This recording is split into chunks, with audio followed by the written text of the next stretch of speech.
exploring a historic tobacco plantation in North Carolina in 2024. Join us on an impressive tour of a historic tobacco plantation at the Duke Homestead and Tobacco Museum. It's a state historic site in North Carolina. We're going to be exploring late 20th century tobacco products and equipment like old cigarette rolling machines and packs of cigarettes from then and now. It's all a part of history.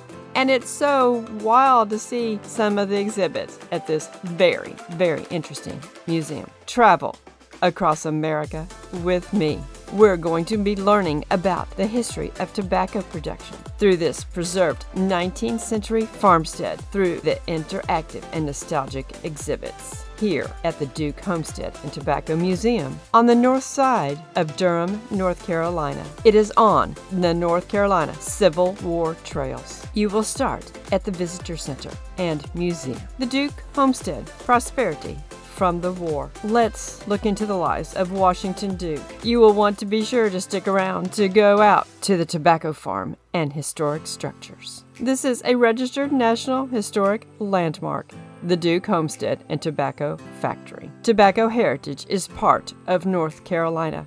I asked the gentleman at the desk at the Visitor Center where we could go see tobacco fields, and he goes, they are all over the entire region. Just drive down a country road and you'll certainly find tobacco fields. I never thought about tobacco seeds. One of the first displays that you come into contact with is the one about tobacco seeds. The sign reads, the tobacco seeds are very small, with about 300,000 in each ounce. Wow, that's tiny. Harvesting these tiny seeds is made difficult by threats from birds and insects, as well as cross-pollination. I can see how that would happen. Why is there a tobacco museum at Duke Homestead? In 1865, Washington Duke, an Orange County farmer, began making smoking tobacco here in a small log hut. The Duke family later became leaders in the world tobacco industry, building an empire which extended to textiles, hydroelectric power, and philanthropy. Okay, so it started here. A little bit of New World history. Indians of North and South America cultivated two varieties of tobacco long before Europeans reached the New World. The name tobacco probably was derived from the Caribbean island of Tobago, visited by Columbus. I like this exhibit. It said, lift the cover to smell the aroma, and these tobacco leaves, they did smell really nice. There were so many exhibits. I was extremely impressed with this museum and historic site. There was a lot of farming equipment on display, and information about sharecropping and how the tobacco was prepared for market. From farm to factory. Look at this old adding machine. I really enjoyed all the different historic signage. And look at these old cigarette machines. If you remember seeing these cigarette machines in restaurants and stores, leave a comment below. I certainly do. And please be sure to subscribe. Don't forget, we're going out to the plantation soon. This replica of a Liberty Bell made from tobacco is a duplicate of the one presented to the Smithsonian Institution by R.J. Reynolds Tobacco Company. The bell is a symbol of North Carolina's most important agricultural commodity and tobacco's contribution to the country. It contains enough tobacco to manufacture 150,000 cigarettes and weighs over 300 pounds. Over 200 hours of work by the art department of R.J. Reynolds Industries, Inc. was required to finish the bell. Kind of cool, isn't it? I thought this was really a unique display. And look at these cigarette machines. 15 cents. Next to the candy machines. Do you remember getting candy out of these machines? You pop in, what is it, a penny or a nickel? I don't even remember. And then the auction. They had a whole display on how tobacco was auctioned off. So very interesting. And they also had this information about the last generation, our vanishing Southern heritage. Tobacco farming has been a part of North Carolina's heritage since colonial days, with families passing this lifestyle down for generations. Family farms tended to be small, 5 or 10 acres of rolling clay fields, and most of the work was done by hand. An acre of tobacco can generate 20 times more profit than wheat and 60 times more profit than corn. If not for tobacco, many of these farmers would leave farming completely because the amount of land they have would not produce a livable profit. A recent survey of tobacco farmers in North Carolina found that 2/3 of those who had children would not advise the next generation to raise tobacco. We came across this display on tobacco products. Snuff. Any of you know what snuff is? Any of you ever dip snuff? Have you heard of older ladies dipping snuff and other tobacco products, like smoking tobacco? Did your grandpa roll cigarettes? My grandpa rolled his own cigarettes. And then different old brands of cigarettes. The next section was on the manufacturing, the machine that changed everything. And here we found this picture of Washington Duke's first tobacco factory, a very intriguing old photograph. Tobacco factories changed from small operations using mostly manual labor in the 19th century to large-scale, machine-based operations in the 20th century. Mechanization changed not only the experience of workers in factories, but also the impact of tobacco on consumers. Before the advent of automation, tobacco was processed by hand, and cigarettes were a small portion of the tobacco produced. The introduction of the bond sack machine in 1880 changed everything. The new machine could roll 200 cigarettes a minute, 50 times the number a hand roller could produce at a fraction of the cost for factory owners. Incredible. This mechanization, along with increased advertising and social changes, led to the explosion of cigarette smoking in the 20th century. As you look at this machinery, think about all the ways it created the world we know today. Joseph Ring Bryant used this circa 1870 press to make chewing tobacco in his farm factory in Yadkin County. He used honey, licorice, and prune juice to flavor his Piedmont No. 11, a very popular chew in northwestern North Carolina. One man operated the press by turning the large wheel at the top of the machine, which applied pressure to the molds. Trays containing the various flavorings were placed between layers of tobacco. This machine can make up to 48 plugs at one time. I never knew they stuck flavoring in it. There's so much to learn about American history. I enjoyed these two displays on working in the tobacco factories. Pressed tobacco. When I first came to work here at the factory 2 years ago, I started out filling hoppers with cut tobacco. Now I'm working at this here cutter. It's hot and dirty and noisy work, but it's a heap better than priming tobacco or picking cotton on sheds. It's an important job though. You see, tobacco cut at this machine goes into making some of the finest smoking tobacco anywhere. He works 8-hour shifts with a break in the morning and one in the afternoon. Push the button and learn about Rose Wright Packer. Tobacco's Industrial Revolution, from hand pressing to the machine age. I've been working for the company off and on for nearly 10 years since I started in the summer of 1928. My husband, Ernest, works for the company over in the leaf purchasing department. Me and Ernest both work 40 hours a week, and right now I'm making 40 cents an hour and due another raise soon. Ernest makes almost $50 a week. We live in West Durham, over near Watts Hospital.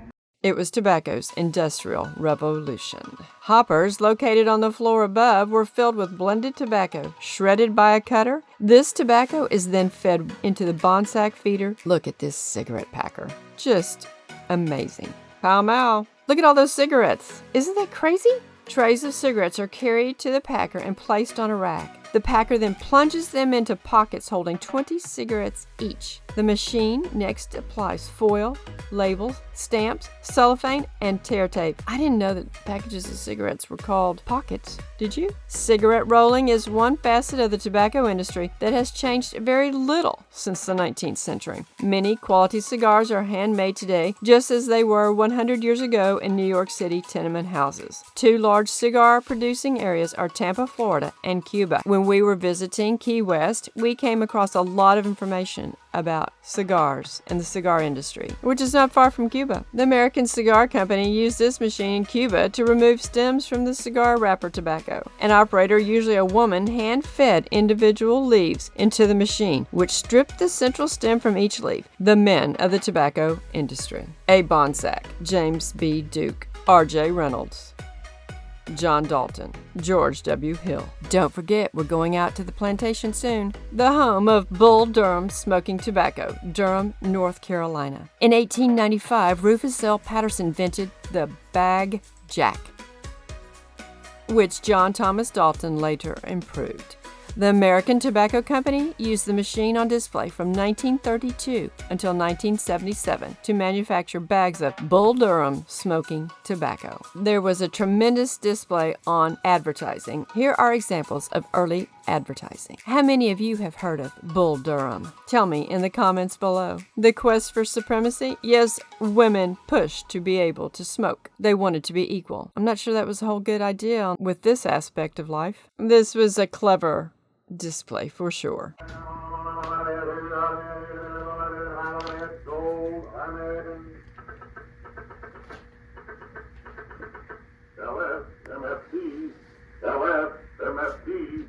LSMFT. Of course, right you are. Lucky Strike means fine tobacco. So round, so firm, so fully packed, so free and easy on the go.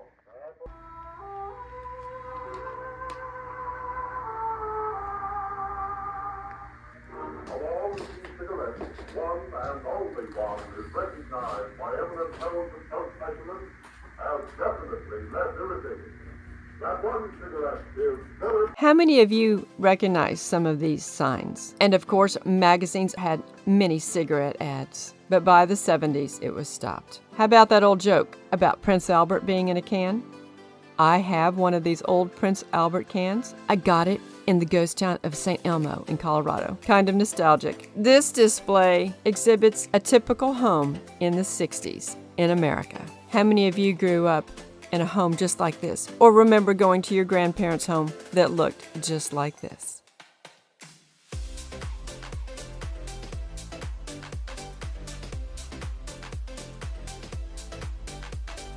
Anyone ever read a McCall's magazine? The Spitting Image, a history of spittoons and cuspidors. For approximately 20 years, James M. Kenner of Jewett City, Connecticut, collected spittoons, cuspidors, bedpans, and other antique oddities. In 2008, he decided to sell his collection of spittoons, billed as the world's largest. Through the hard work of Ben Roberts and Marion O'Keefe of the Duke Homestead Education and History Corporation, the state of North Carolina negotiated to purchase the collection of 284 spittoons and cuspidors. Because of the limited space, though, less than 50% of the collection is on display. Have you watched the video on Duke University Old World Chapel?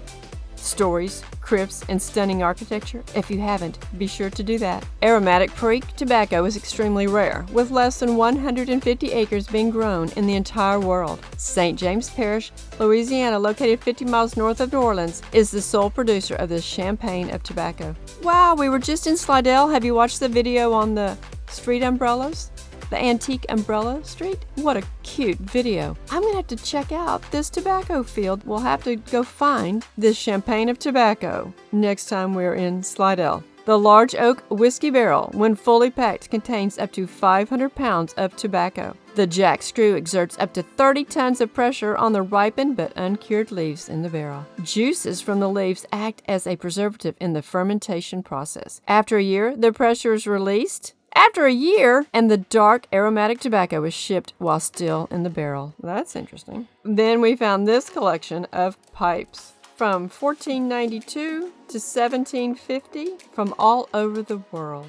In 1604, King James I issued his counterblast to tobacco, a custom loathsome to the eye, hateful to the nose, harmful to the brain, and dangerous to the lungs. 1701, the breeding of worms in human bodies, London. Most people who take too much tobacco are in their very youth seized with trembling. Their unsteady hands don't act with the same vigor. Their staggering feet seem to refuse to carry the weight of their body. The noble parts wither. The spiral fibers of the heart have almost no play. The living machine is gradually destroyed.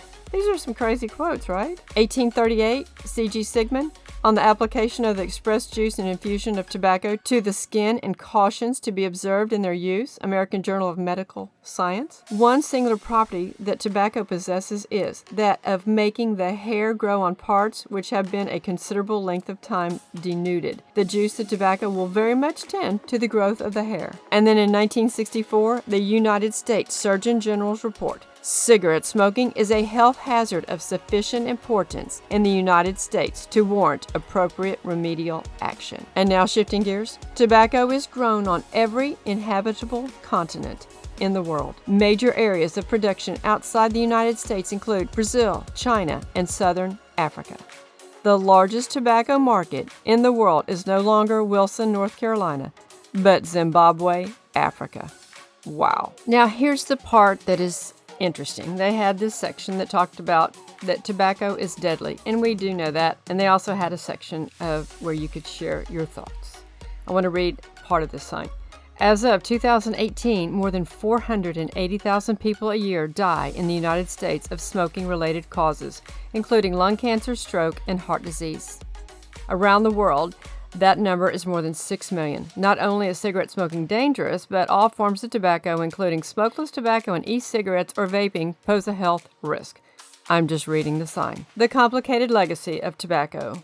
Tobacco has had a profound impact on North Carolina, the United States, and the world. We see its evidence on the landscape, in industry, and in popular culture. And that's why I have done this video, because this is a part of American history. Please be sure to subscribe. Are we ever going outside? Yes, let's go out to the tobacco farm and historic structures. The Duke Homestead. Washington Duke moved his new family into this house in 1852 on land from his first marriage, as average white farmers in the Piedmont region of North Carolina. The Dukes left in 1874 to set up in Durham, a recently founded town of the New South.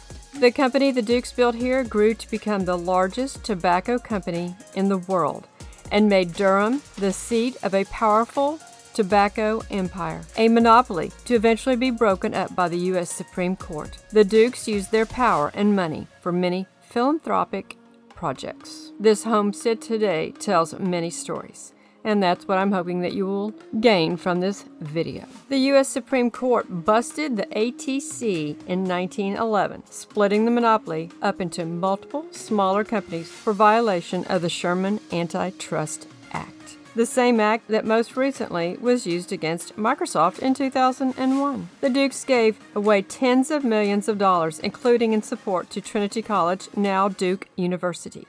Remember, I mentioned to go watch the video on the Duke University Chapel. The Duke's tobacco empire leaves behind a complex legacy. Tobacco built and saved communities, but tobacco destroyed lives and families. Tobacco built wealth, and tobacco perpetuated labor inequities. In present day, scientists experiment with different tobacco proteins and enzymes for vaccines and cures for deadly diseases. It's all quite paradoxical, isn't it? That's why it's great to go to places like this and just learn more about a topic that we're not very familiar with, or may have an opinion that may need adjusted. Now outside, there are 11 sites, like the tobacco curing barn that was circa 1870. This oak curing barn held what became North Carolina's leading industry, flue-cured bright leaf tobacco. It yielded a sweet lemon yellow leaf and fetched high prices at markets as the ideal smoking tobacco. This barn, relocated from a farm in northern Durham County, held 550 sticks worth of tobacco leaves, or about half an acre.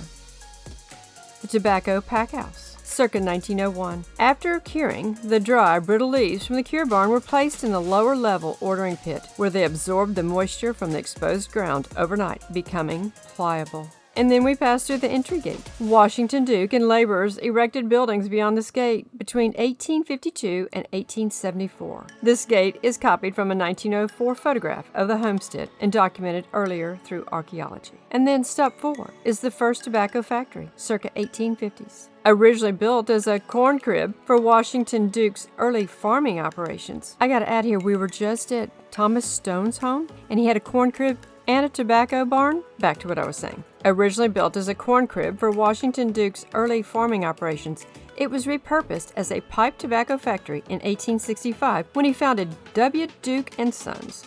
Duke and his children made their first product, Pro Bono Publico, for the public good in Latin. In 1866, they produced 1,500 pounds of pipe tobacco. We went to number 5 last, so I'll save that to last. Number 6 is the third tobacco factory, 1869. This was built because they were outgrowing their first and second factories. Stop 7, the Duke House, 1852. It was in this house that Artelia and Washington Duke had 3 more children between 1853 and 1856. Mary Elizabeth, Benjamin Newton, and James Buchanan. James Buchanan was featured in the Duke University Chapel video.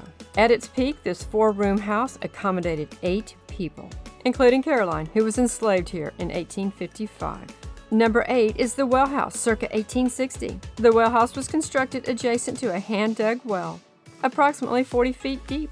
Number 9 is the meat house, circa 1860. The Dukes used this building to preserve and store meats. After an early winter hog butchering, they heavily salted the meat in a trough and hung it from the rafters to keep away bugs and mice. Cured meats can keep for years. If you have never seen this real live and in action, you've missed something. To see a piece of meat just hanging like that is interesting. I'll just leave it at that. Number 10, the grape arbors. The Dukes cultivated native grapes like the muscadines growing today.